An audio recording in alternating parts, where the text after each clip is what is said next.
Magandang araw ho sa inyong lahat mga kapatid. Ako po si JDB, ang inyong abang lingkod. Abay, pag-usapan ho muna natin itong may patamang mensahe o subliminal messaging ni VP Sara.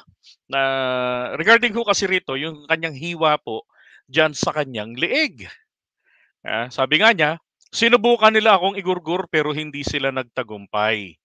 Naks. Oh, eto ho yung video eh. Sarah, Hmm. unsa nang sa imong lihok? Oh, sinubukan nila akong igurgur pero hindi Kung sila ako nagtagumpay. igurgur, di ba? Sabi niya. Sinubukan nila akong igurgur.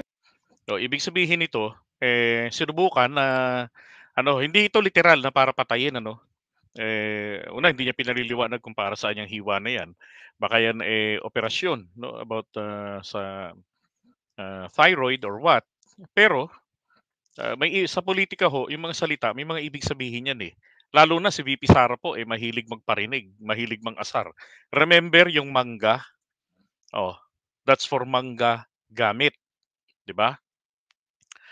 Tapos um, hindi ba't yung banat sa kanya dati ay mag-resign kasi hindi naman siya talaga akma doon sa DepEd, 'di ba?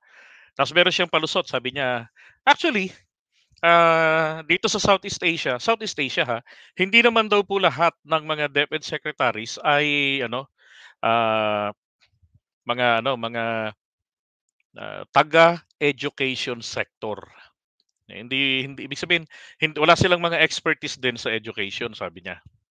Ngayon, ang nila, sabi ko nga ang basehan lang daw nila doon ay leader, ganyan. Sabi ko, bakit? Are you a leader?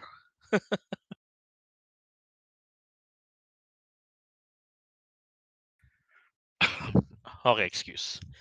'Di ba? So, ngayon meron tayong naging content nung nakaraan. Ah, kung saan sabi ko nga, ang nangyaring ito, this is actually ayan yung hiwa 'di ba? May pa, dugo-dugo pa. Okay. So eto, now, ang ibig sabihin po nito, eh, isang laro sa politika. This is a romance in Philippine politics. Sure ako talaga na pinag-resign si VP Sara mismo sa kanyang salita. Nang pumunta siya sa Pangulo, dala niya yung kanyang sinabi niya, dala ko na po yung aking resignation. Tapos yung isinaalang-alang ko ang kabutihan ng Department of Education. So, ibig sabihin, talagang gano'n, pinag-resign siya. Tama rin naman that she was asked, no? Kaysa sa i-terminate siya gaya ng ginawa ni Digong kay Leni Robredo, gaya rin ng nangyari doon sa ibang mga nasa yung mga na-terminate ngayon dito sa current administration na walang pasabi, bigla na lang on the spot, 'di ba? Terminated na sila. So sa kanya, there's a graceful exit. Kaya lang ho, problema kasi sa kanya madaldal, 'di ba? Kaya madali rin siyang mabasa, madali ring ma-predict. Now, in Philippine politics, kapag ka mga ganyang graceful exit, palaging may consideration dito. Sabi ko nga, nako, mukhang tama yata yung ating naulinigan na alam kong mind conditioning kung ano ba talaga ang tatanggapin ba natin ng taong bayan na ilipat siya sa DepEd, 'di ba? Kasi alam naman natin na ang DepEd talaga namang sadsad, sablay talaga, ang daming kapalpakang nangyari bago pa siya maupo. At nako, nung maupo siya, so hindi siya talaga tunay na leader that could change the Department of Education. Parang ano lang din, tulad ng mga nauna sa kanya, kung ano yung dinatnan, nagpalamo na lang sila sa sistema, 'di ba? So hindi po ganoon ang kailangan natin. Kailangan natin yung may alam bukod doon, talagang leader to lead and manage the department. 'Di ba? Now, in this political romance, Ang tanong nga ng marami, ending na ba ng ano, ng Sara Duterte sa cabinet ni PBBM? No, 'di ba? Kaya lang ako, I would like to register since I was told na merong ganong klaseng, consideration, parang kapalit para manahimik, hindi sila magwala ng magwala, 'di ba, ililipat ng DSWD o kung kahit saan pa ilipat, well, ako mismo, no, 'di ba? Kilala niyo naman ako, pumipitik sa presidente pagka tingin ko hindi tama, 'di ba? Mainam 'yun, panalo na tayo, eh. Ba't pa natin hahayaan ang ating presidente? Tandaan niyo, recently ano nangyari, 'di ba? Yung issue doon sa West Philippine Sea in which wala ring pakialam si VP Sara do'n kung ano nangyayari. I don't know kung talagang may alam siya about the West Philippine Sea, about malasakit sa mga kababayan natin bilang, Vice President or sadyang ayaw niya lang masaktan talaga ang, China. Kasi malasakit meron, nagmamalasakit naman talaga siya sa ano, sa 'di ba, sa mga kaibigan ng pamilya niya, kina Apollo Kibuloy, maliwanag naman ang ginagawa niya. Ngayon, tawag dito, pagdating sa WPS wala talaga. Ngayon dito, um, ang ibig sabihin lang po ni VP Sara rito sa kanyang message na tinangkadin niyo akong sirain pero hindi niyo ako nasira sa relasyon ko kay PBBM. 'Di ba sabi nga niya, well, I would think, ngayon lang 'to ngayong araw na 'to, I would think, alam niyo pag ginamit po ang would, ibig sabihin nito there's a condition, 'di ba? Well, I would do that unless, yung gano'n. So for her, sabi niya, I would think, alam niyo naman si VP hindi naman magaling sa English, 'di ba? Pero sabi niya rito I would think, and this is the condition, sa tingin ko ay magkaibigan pa rin kami ni Pangulong Bongbong Marcos. So pagka magkaibigan, alam niyo na, merong mga pabor, 'di ba? Hindi totally na, hiwalay na. Okay, so ito yung mensahe na ipinararating ngayon ni VP Sara dito sa kanyang video na sinubukan nila akong igurgur, 'di ba? Sabi nga niya rito, sinubukan nila akong igurgur pero hindi sila nagtagumpay. So kami, na masaya kami na nag-resign siya dahil yun ang purpose ng aming rally noong May 17, 'di ba? Para naman umokey naman yung okey naman sana yung makuhang kapalit para sa DepEd para sa kinabukasan ng mga kabataan, ng basic education natin, umayos, tumaas ang kalidad ng edukasyon, 'di ba? Para gumanda naman ang ating kinabukasan.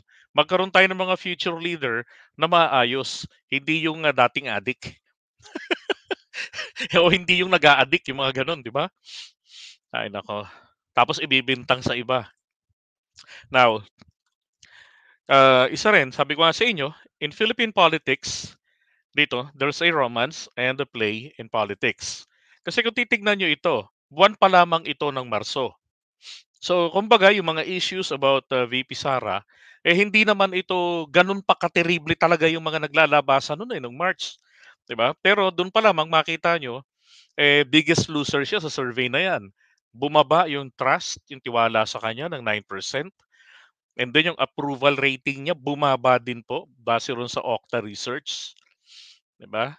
That's March. Papaano pa kaya ngayon na kung saan bukod sa wala pa ring magandang improvement ang DepEd dahil yung mga projects nila, marami naman siyang mga nakalistang nagawa pero those are short term, 'di ba? Repair, schedule, tanggalin ang load sa mga teachers, which I commend her for doing that. Pero yung pinaka importante sa lahat, tama yung mga ginawa niya, wala po akong problema ron. Ang problema ko rito, she is not responding or she failed to respond accordingly from the president's request. Yung, sabi ko nga ng January, this is a final warning for them. Mismo sa cabinet meeting, sinabihan na sila na kayo, ang DepEd, mag-focus na kayo sa, 'di ba, pagpapaunlad, papaunlad ng quality teaching. paunlarin pagandahin or i-improve yung PISA result. Kaso failure. Now, dahil po sa mga failures na 'to at para na rin siguro, sa ikatatahimik, 'di ba? Hopefully, ikatatahimik, eh, yung pagpapa-resign sa kanya bukod sa kinakailangan ay to save her ass, 'di ba? Tapos ililipat, 'di ba, to rebuild her image. And again, hindi ho tama yung gano'n na ire-rebuild ninyo yung image niya, 'di ba? Ililipat ninyo roon sa, ah, kung saan,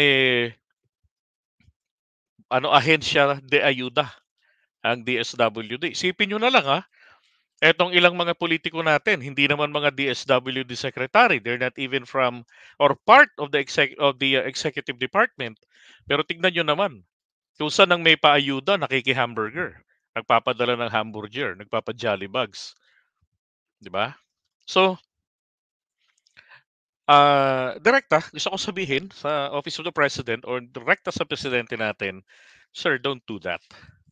Don't do that. Let Sara Duterte stay kung saan siya binoto ng taong bayan, kung saan siya ipinagkatiwalaan sa Office of the Vice President na lang." Dahil wala naman tayong batas na nagsasabi na kailangan ng Vice President ay bigyan ng iba pang trabaho.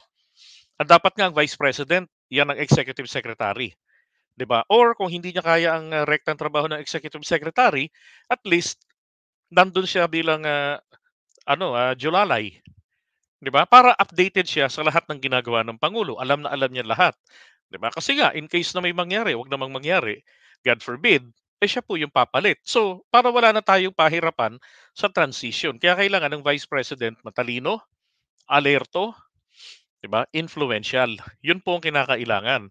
Yung charisma, importante 'yun yung charisma because that is one thing para makakuha ka ng audience. Oo. And the president of course, uh, nanatili pa rin naman ang ating presidente na na most influential leader. Alright? So ngayon, eto naman yung pag-uusapan natin. Okay. Pero bago yan, tawag diyan, tingin